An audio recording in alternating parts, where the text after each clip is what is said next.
2, 1, and liftoff. The World Series or bust expectations for the Cleveland Indians. Is that your Vince Scully impersonation? Everyone says my voice isn't deep enough. Was that better? Number 3, those expectations are reasonable, right? I mean, what the heck? They're reasonable. Number 2, tempered by injuries.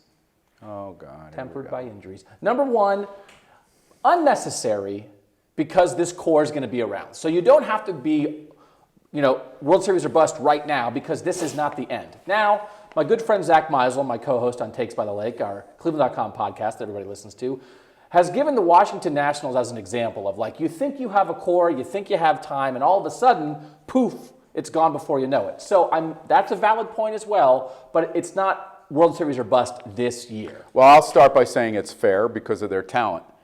2, it's a throwback to the 90s, and to Zach's point, that team had time, that team had a core, and it still didn't happen for them. So I think that makes people in this town look at this group and say, they are going to be good for a while, which is my number 1 point. It's a sign of things to come.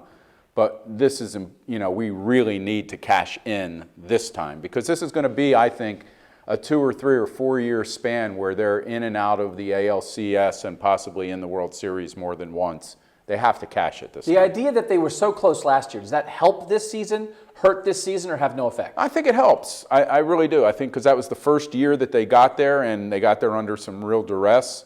And the fact that they have the talent to go back, I think they feel like it's their place.